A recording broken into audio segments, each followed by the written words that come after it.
नमस्कार, मैं डॉक्टर आशीष चांडक अकोला से। आज मैं आपके लिए जो टॉपिक लाया हूँ उसमें मैं आपको सारी डिटेल्स देने वाला हूँ पानी की। पानी सुबह से रात में सोए तक किस तरह से पीना चाहिए, सुबह उठते से ही पानी पीना चाहिए या नहीं पीना चाहिए, इस पे भी बहुत कंट्रोवर्सी है। तो यह सारी चीज़ें मैं आयुर्वेद शास्त्र के हिसाब से आपको बताने वाला हूँ।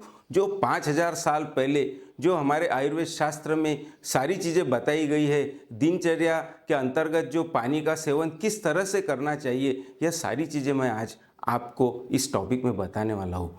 तो दोस्तों, अगर आपने हमारे चैनल को सब्सक्राइब नहीं किया है तो तुरंत सब्सक्राइब कीजिए। तो चलते हैं अपन आज के टॉपिक की ओर। आज का टॉपिक जो है, पानी किस तरह से पीना चाहिए। यह मैंने देखा है मेरे क्लिनिक में कि पेशेंट आते हैं और पूछते हैं, डॉक्टर साहब हमने पानी कितना लीटर पीना चाहिए, कितनी बार पीना चाहिए, कैसे कैसे पीना चाहिए। तो यह चीज़ें जो है यह पूरी डिफरेंट है। आयुर्वेद शास्त्र में जो चरक संहिता, सुश्रुत संहिता, वाग्भट संहिता में जिस हिसाब से दिनचर्या के अंतर्गत पानी पीने का सेवन बताया है, वह सारी चीज़ें मैं आज आपको शेयर करने वाला हूँ। तो सुबह उठते से ही उषापान करना चाहिए क्या? उषापान का मतलब है सुबह उठते से ही पानी पीना। तो बहुत सी बार मैंने बहुत जगह देखा है और सुना भी है कि सुबह उठते से ही लोग 2-3 लीटर पानी या 2-4 ग्लास पानी पी लेते हैं। तो सही में इस बात की ज़रूरत है? आज से 5000 साल पहले हमारे आयुर्वेद शास्त्र में जो संहिताएं लिखी गई है उसमें उषापान का कहीं उल्लेख नहीं है। उन्होंने यह बताया है कि सुबह उठते से ही आप मल विसर्जन कीजिए, उसके बाद में मुख शुद्धि कीजिए। तो यह मैं किसी को गलत नहीं बता रहा हूँ, मैं ये बता रहा हूँ कि आयुर्वेद शास्त्र में क्या बताया गया है उस हिसाब से हमें हमारी लाइफस्टाइल रखनी चाहिए। तो सुबह अगर आपको प्यास लगी है, उठने के बाद प्यास लगी है, तो सबसे पहले मल विसर्जन कीजिए, उसके बाद मुख शुद्धि कीजिए और उसके बाद जितनी ज़रूरत आपको है उतना पानी पीजिए। अब ये हो गया मॉर्निंग का। उसके बाद आपको पानी खाने के साथ कैसे पीना है, यह बहुत दुविधा है। तो बहुत से लोग मैं देखता हूँ कि खाने के बाद में बहुत ज़्यादा पानी पी लेते हैं या खाने के साथ बहुत ज़्यादा पानी पीते हैं। कुछ लोग यह सोचते हैं कि मेरा वज़न ज़्यादा है तो मैंने खाने के पहले पानी पी लेना चाहिए तो मेरा वज़न कम होगा। ऐसा नहीं है। अमृतम भोजनम वारी भोजनांते विषप्रदम, इस तरह से आयुर्वेद शास्त्र में आज से 5000 साल पहले कहा गया है। अमृतम भोजनम वारी, वारी बोले तो पानी। अगर आप खाने के साथ पानी पीते हो तो वो अमृत के जैसा काम करता है, और खाने के तुरंत बाद पानी पीते हो तो विषप्रदम बोले तो वो विष के जैसा काम करता है।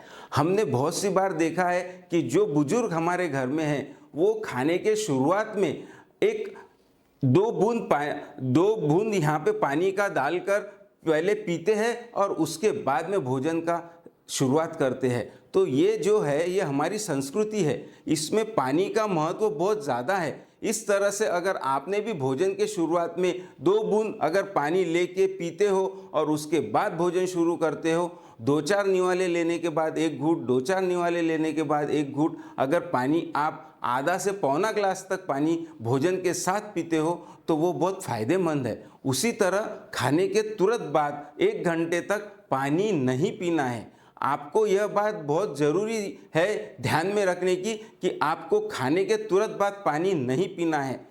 आधा से पौना घंटा होने के बाद आपको जितनी प्यास है उतना पानी आप पी सकते हो। अब यह हम सुबह के खाने पे आ गए। अब इसके आगे दिन भर में पानी किस तरह से पीना है।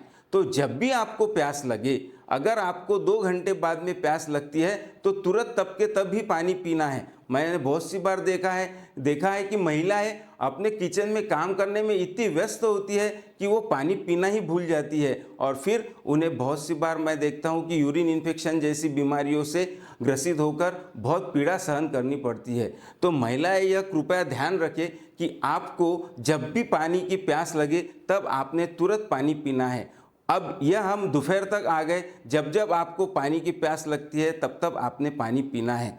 उसी तरह अब रात में कैसे, तो रात में फिर से खाने के साथ में एक एक घूंट करके पानी पीना है, खाने के तुरंत बाद पानी नहीं पीना है। सोते वक्त जितनी प्यास आपको है उतना ही पानी पी के सोना है। अब हर बार पानी ही पीना यह जरूरी नहीं है। आपके शरीर को हाइड्रेट रखना जरूरी है, तो उसके लिए थोड़ा सा अल्टरनेटिव जो है वो नारियल पानी भी है, जूस भी है, यह चीज़ें भी आप ले सकते हो। कहने का मतलब ये कि अगर आप आपके शरीर को पूरी तरह से अच्छा हाइड्रेट रखते हो तो आपकी स्किन भी ग्लो करेगी और आपके बालों को भी बहुत फ़ायदा होगा। तो इस तरह से दिन भर में पानी का मैनेजमेंट अगर हम करते हैं तो यह बहुत फ़ायदेमंद है। आयुर्वेद में एक उष्णोदक बोल के जो चिकित्सा के स्वरूप में बताया गया है, वह पानी के साथ में किस तरह से उष्णोदक तैयार करते हैं यह भी मैं आपको बताने वाला हूँ। आयुर्वेद में उष्णोदक का इतना महत्व दिया गया है कि सारी चिकित्साएं एक तरफ और उष्णोदक यह एक तरफ। तो उष्णोदक यह कैसे बनाते हैं यह थोड़ा आप ध्यान से सुन लीजिए।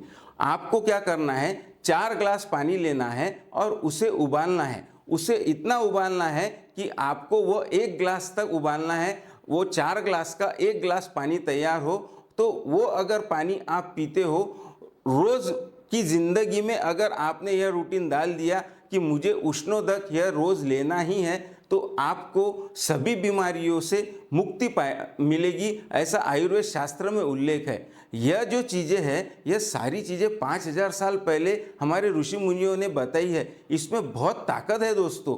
तो इन चीज़ों को अगर हम करेंगे तो हमारा जो जीवन है वह एकदम स्वस्थ, निरोगी और आनंददायी होगा। उसी तरह से अगर आपको पानी का बहुत ज़्यादा प्रेशर लेके, जैसे मैंने देखा है बहुत सी बार पेशेंट आता है, रीनल कैलकुलस का पेशेंट होता है, किडनी स्टोन, तो वो उसको किसी ने बताया होता है कि आप ज़्यादा से ज़्यादा पानी पियो ताकि आपका स्टोन निकल जाए। ऐसा नहीं है। जब जब आपको प्यास लगे तब तब ही पानी पियो। बहुत ज़्यादा एक्सेस अगर पानी पीते हो तो शरीर जो है 70% पानी से बना हुआ है। शरीर की ज़रूरत तो है पानी, लेकिन अगर आप बहुत ज़्यादा उसे पानी देते हो तो वो जो ज़्यादा एक्स्ट्रा वाला पानी है वह मूत्र स्वरूप में बाहर फेंक देता है। तो इस वजह से हमें यह देखना है कि शरीर के किसी भी ऑर्गन के ऊपर उस पानी का प्रेशर ना आए। इतना ही पानी पियो कि जिससे शरीर अच्छी तरह से चल सके। तो दोस्तों, आज के वीडियो में हमने यह सारी चीज़ें देखी कि किस तरह से पानी कब कब और कैसे कैसे पीना है। इसके बावजूद भी अगर आपको कोई डिफ़िकल्टी है तो आप कमेंट बॉक्स में मैसेज डालकर मुझसे सलाह ले सकते हैं, या फिर डायरेक्ट आप मुझसे फ़ोन पर कांटेक्ट करके भी बात कर सकते हैं। अगर आपको पानी के विषय में किसी भी तरह की कोई भी डिफ़िकल्टी है तो आप मुझसे कांटेक्ट कर सकते हैं। आज के वीडियो में हमने देखा पानी किस तरह से कब कब कैसे और कितने प्रमाण में लेना है। तो दोस्तों, यह था आज का पानी का पूरा सविस्तर विश्लेषण।